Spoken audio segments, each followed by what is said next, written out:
সকলকে আমার ইউটিউব চ্যানেলে স্বাগতম। আশা করি সকলে ভালো আছেন। ফিফা ২০২৬ ফুটবল বিশ্বকাপে আজকে নেদারল্যান্ড এবং জাপান মুখোমুখি হয়েছিল এবং এই খেলার যে ফলাফল সেটা আপনারা অনেকেই অলরেডি জেনে গেছেন।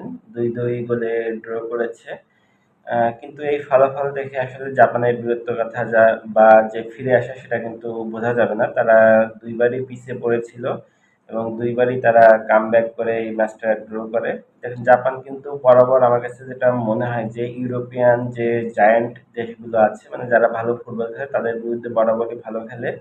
যেমন ২০১৮ সালের ২০২২ বিশ্বকাপের কথা যদি বলতে হয় তারা কিন্তু জার্মানি এবং স্পেনকে হারিয়েছিল ২-১ গোলের ব্যবধানে। আর এই বিশ্বকাপে তো নেদারল্যান্ডের সাথে তারা ড্র করলো। এই ম্যাচে কিন্তু জাপান এবং নেদারল্যান্ড দুই দলই দুর্দান্ত ফুটবল খেলেছে। কামব্যাক যদি বলি, তারপর কাউন্টার অ্যাটাক সবকিছুই ছিল। তারপর ভালো ফুটবল, কাউন্টার অ্যাটাক সবকিছুই কিন্তু এই ম্যাচটাই উপস্থিত ছিল।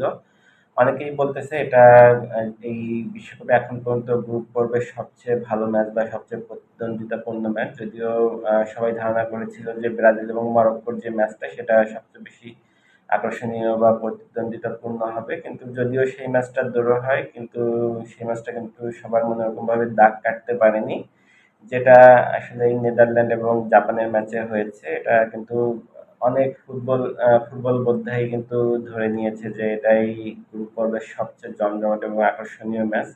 এবং জাপান কিন্তু খুবই ভালো খেলেছে বলা যায়।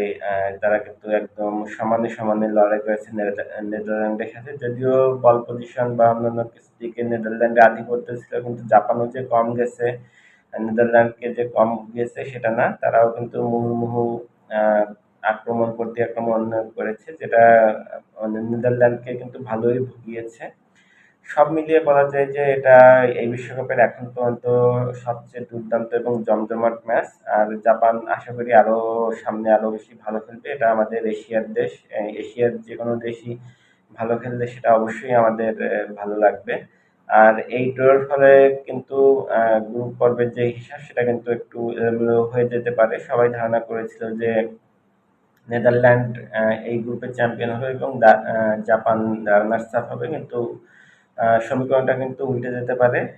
জাপান কিন্তু চ্যাম্পিয়ন হয়ে যেতে পারে এবং নেদারল্যান্ড কিন্তু রানার্স আপ হয়ে যেতে পারে। এখন সবকিছু নির্ভর করতেছে যে কে কয় গোলের বেশি ব্যবধানে পরবর্তী ম্যাচগুলো জয়লাভ করে, সেটার উপর নির্ভর করতেছে। তো দেখা যাক, জাপানের জন্য শুভকামনা রইল, সামনের ম্যাচগুলো তারা আরো ভালো খেলুক।